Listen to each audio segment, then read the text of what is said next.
Assalamu alaikum, this is Sayyid Ahmad Gilani. In today's video I will be teaching you about punctuation marks, use of punctuation marks, the importance of punctuation marks and what are the most important marks, because there are so many. So we will be discussing some important punctuation marks, and this thing is very important because if you know something about so only then you will be able to write properly or speak properly. So let's start. सबसे पहले इसकी definition को देखते हैं. It is a mark used in writing for different purposes and to clarify the meaning. ये mark जो है वो राइटिंग में मुख्तलिफ मकसद के लिए यूज़ होता है, मुख्तलिफ मकासद के लिए यूज़ होता है और इससे जो मीनिंग है वो क्लियर होता है. कुछ इंपॉर्टेंट पंक्चुएशन मार्क्स हमारे पास ये हैं, वैसे तो बहुत ज़्यादा हैं लेकिन जो इंपॉर्टेंट हैं बार बार जो यूज़ होते हैं वो ये हैं. सबसे पहले है फुल स्टॉप, इसके साथ मैंने मार्क भी बनाए हुए हैं. फिर कॉमा है, फिर question mark, exclamation mark, hyphen, colon, semi colon, quotation mark, apostrophe और ब्रैकेट्स. इसको हम वन बाय वन डिटेल में इस पे बात करेंगे कि सबसे पहले पंक्चुएशन मार्क क्या है, उसके साथ एग्जांपल्स होंगे और फिर सो ऑन हम लास्ट ब्रैकेट्स तक जाएंगे. सबसे पहले फुल स्टॉप है. ये तो इंतहाई आसान है और मोस्टली लोगों को पता भी होगा कि it is used when a sentence is finished और कंप्लीटेड. ये तब यूज होता है कि जब आपका सेंटेंस जो है वो खत्म हो जाए, कंप्लीट हो जाए.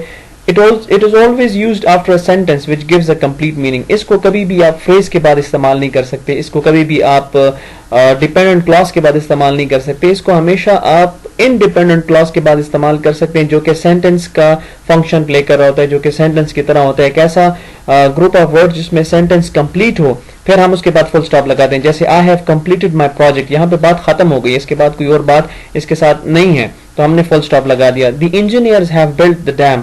अब जो इंजीनियर्स हैं उन्होंने डैम बना दिया, हमने सिर्फ इतनी बात करनी और ये कंप्लीट बात है तो इसके आखिर में हमने फुल स्टॉप यहाँ पे लगा दिया. फुल स्टॉप का मतलब ये है कि इसके बाद जो आने वाली बात है उसका पहली वाली बात से ताल्लुक तो हो सकता है लेकिन उस पर डिपेंडेंट नहीं है. अपने में कोई सेंटेंस जो है वो complete thought they, meaning complete हो तो वहां पे हम फुल स्टॉप लगा.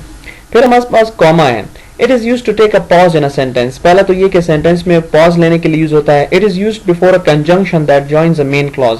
ये कंजंक्शन से पहले यूज होता है जो कंजंक्शन मेन क्लॉज को ज्वाइन कर रहा हो. It is use to separate items in a series. और अगर एक सेंटेंस में बहुत से आइटम्स की बात हो रही है तो उनको सेपरेट करने के लिए भी कॉमा यूज होता है. For example after we eat, अब ये जो है डिपेंडेंट क्लॉज है. After we eat comma we should leave for the trip. तो इसका मतलब यह है कि डिपेंडेंट क्लॉज के बाद भी कॉमा आएगा यहाँ पे और उसके बाद मेन क्लॉज है. उसमें have bought oranges comma onions comma bandages and books from the market. अब यहाँ पे हमने डिफरेंट सीरीज में इसको सेपरेट करने के लिए कॉमा लगाया तो कॉमा जो है वो इन जगहों पे यूज होता है. इसके बाद क्वेश्चन मार्क है. क्वेश्चन मार्क्स बहुत आसान है, ये हमेशा और हमेशा क्वेश्चन के आखिर में लगते हैं. It is used at the end of the question. For example what is your name, फिर question mark, are you coming with us, फिर क्वेश्चन मार्क. क्वेश्चन सिर्फ व्हाट वेयर WH से शुरू नहीं हो सकता, क्वेश्चन हेल्पिंग वर्ब से भी यूज हो सकता है जैसे इज, एम, आर या वाज, वर. यहाँ से भी क्वेश्चन जो है वो स्टार्ट हो सकता है. तो जो भी क्वेश्चन होगा उसके आखिर में क्वेश्चन मार्क आएगा, यहीं से पता चलेगा कि ये क्वेश्चन है. फिर एक्सक्लेमेशन मार्क है. It is use to express strong emotions और feelings such as shock, surprise और एंगर. ये वहां पे यूज होता है कि जब आप बिल्कुल अचानक से कोई आपकी फीलिंग शो हो, अचानक से कोई भी फीलिंग या कोई भी इमोशन आपका शो हो, एक्सप्रेस करें, तो वहां पे हम ये लगाते हैं. जैसे कभी अचानक से आपको खुशी महसूस होती है, अचानक से झटका लगता है, शॉक होता है, सरप्राइज होते हैं या गुस्सा आता है, उसके बाद ये राइटिंग में सारे यूज करते हैं. जैसे hurrah, we have won the match. अब यहाँ पे हुर्रा जो है ये बहुत ज्यादा खुशी को शो कर रहा है तो उसके बाद एक्सक्लेमेशन मार्क. वाओ, ये अब सरप्राइज है, व्हाट अ ब्यूटीफुल फ्लावर. तो इन वर्ड्स के बाद जहां से आपके इमोशंस पता लगे, इमोशन जाहिर हो, वहां पे हम एक्सक्लेमेशन मार्क लगाते हैं. उसके बाद हाइफन है. ये हाइफन और डैश अलग है. हाइफन और डैश में कभी भी कंफ्यूज ना हो, हाइफन छोटा सा होता है. It is used to form hyphenated words. ये हाइफनेटेड वर्ड्स यूज होते हैं जैसे दो वर्ड्स को मिलाना, जैसे गुड लुकिंग, तो अब गुड लुकिंग के बीच में हाइफन यूज होगा. It is used to link prefixes to words like cooperation. अब प्रीफिक्स को जो शुरू में है इसको वर्ड्स के साथ, रूट वर्ड के साथ जब हम मिलाएंगे तो बीच में हाइफन यूज होगा. फिर it is used in numbers like 23. अब जिस तरह के नंबर्स हम लिखते हैं 23, 21, 95, 67, जब लिखेंगे इस तरह तो फिर बीच में हाइफन यूज होगा. It also indicates word breaks like 20th century. ये बड़ा इंपॉर्टेंट है. जब आप लिख रहे हैं और आपके पास फॉर एग्जाम्पल यहाँ पे पेज खत्म हो गया है और वर्ड अभी रहता है तो उसको यहाँ पे हाइफन लगा के बाकी जो वर्ड है उसको हम नीचे लिखते हैं. जब हम वर्ड को ब्रेक करते हैं, सेलेबल में भी आप इसको ब्रेक कर सकते हैं, तो जब भी आप सेलेबल में ब्रेक करते हैं तो बीच में हाइफन यूज होता है. इसके बाद कॉलन है. कॉलन ये डबल डॉट है. It is used to introduce a list, series, quotations and explanation. ये हमेशा कोई लिस्ट अगर आपने आगे बात करनी हो या किसी सीरीज की बात करनी हो या कोटेशंस आ रही हो या एक्सप्लेनेशन देनी हो तो वहां पे हम कॉलन साइन लगाते हैं। जैसे ही हैज बॉट 3 थिंग्स, अब उसने 3 चीजें ली, अब यहाँ पे लिस्ट है, pens, comma, removers and geometry box, तो थिंग्स के बाद हमने कॉलन साइन लगाया। It is also used to separate 2 independent clauses. अच्छा, 2 इंडिपेंडेंट क्लॉजेस उनका ताल्लुक आपस में ना हो लेकिन दोनों इंडिपेंडेंट हो तो वहां पर भी हम कॉलन लगाते। जैसे the moon was bright we could come early, चांद चमक रहा था हम जल्दी आ सकते थे। ये दोनों अलग बातें हैं लेकिन दोनों इंडिपेंडेंट हैं, लेकिन दोनों को मिलाने के लिए हमने कॉलन का साइन बीच में लगा दिया। ये गैप मैंने यहाँ पर खुद दिया हुआ है, स्पेस अमूमन होता नहीं है, स्पेस मैंने इसलिए यहाँ पे दिया हुआ है कि वाज़ेह तौर पे नजर आए। और it is used to separate units of time, जब हम टाइम यूनिट जब चेंज कर उसमें लगाते हैं, सेपरेट करते हैं, तो यहाँ पर कॉलन लगा, जैसे 6:30 मतलब टाइम के बीच में जो डिजिटल क्लॉक होती है वहां पे आपको टाइम के बीच में कॉलन का साइन नजर आता है। इसके बाद सेमी कॉलन है।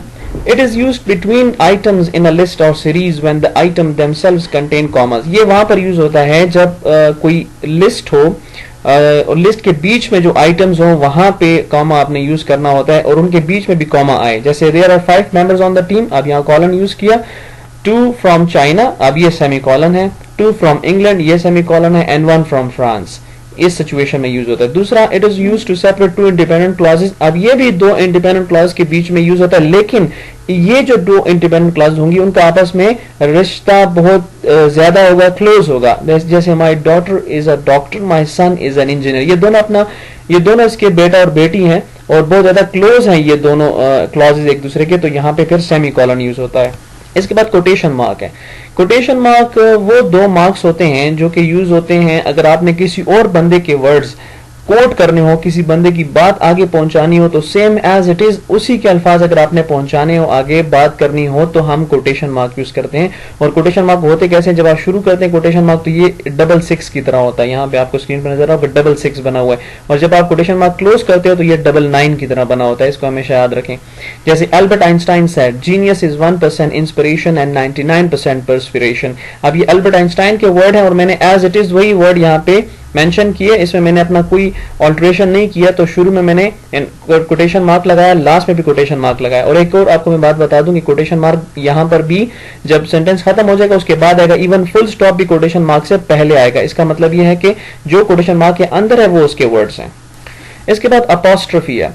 अपोस्ट्रोफी 2 चीजों के लिए यूज हो सकता है। It is use to show possession, या तो वो पोजेशन के लिए यूज होगा, मतलब किसी की मलकियत शो करने के लिए यूज होता है। जैसे अलीज बुक, अब यहाँ पे अली के बाद हमने अपोस्ट्रोफी लगा के एस लगा दिया, अलीज बुक, इसका मतलब है बुक ओन्ड बाय अली, कि ये किताब अली की है। उस्मान्स कार, इसका मतलब है कार ओन्ड बाय उस्मान, ये कार जो है वो उस्मान की है। दूसरा, it is use to show contraction. Contraction ये होता है कि जब हम कोई वर्ड, कोई लेटर हटाते हैं, मिस करते हैं या रिमूव करते हैं, उसकी जगह पे हम अपोस्ट्रोफी लगाते हैं उस वर्ड को छोटा करने के लिए। जैसे आर नॉट, हमने ये बना दिया आरंट। अब यहाँ पे आरंट में एन के बाद जो ओ है वो मिसिंग है, ओ की जगह हमने अपोस्ट्रोफी लगा दिया। Is not, isn't, have not, haven't, ये जो शॉर्ट फॉर्म है इसको कॉन्ट्रैक्शन कहते हैं। और बिल्कुल लास्ट में हमारे पास ब्रैकेट्स रह जाती हैं। It is used to clarify information about the subject और सब्जेक्ट मैटर। पहला तो ये है कि ये सब्जेक्ट जो होता है सेंटेंस का, उसकी इंफॉर्मेशन क्लियर करती है, उसके बारे में जो इंफॉर्मेशन है उसको मजीद क्लैरिफाई करता है। या फिर सब्जेक्ट मैटर के बारे में, जैसे शी, अब शी कौन है, Uzma, she Uzma is not attending the ceremony. अब ये जो उज़मा है इसको क्लियर कर दे कि शी, हम उज़मा, हमारी मुराद उज़मा है यहाँ पे। दूसरा, it is also use to add extra information. ये एक्स्ट्रा इन्फॉर्मेशन के लिए भी यूज किया जा सकता है। जैसे mister Ali who is a well known lawyer, अब ये जो who is a well known lawyer है ये एक एक्स्ट्रा इन्फॉर्मेशन है मजीद क्लियर करने के लिए। we'll discuss this thing in detail। तो यहाँ पे ब्रैकेट का जो इस्तेमाल है वो इन्फॉर्मेशन के लिए हुआ है। so this was all about use of punctuation। I hope you have got it। thank you very much।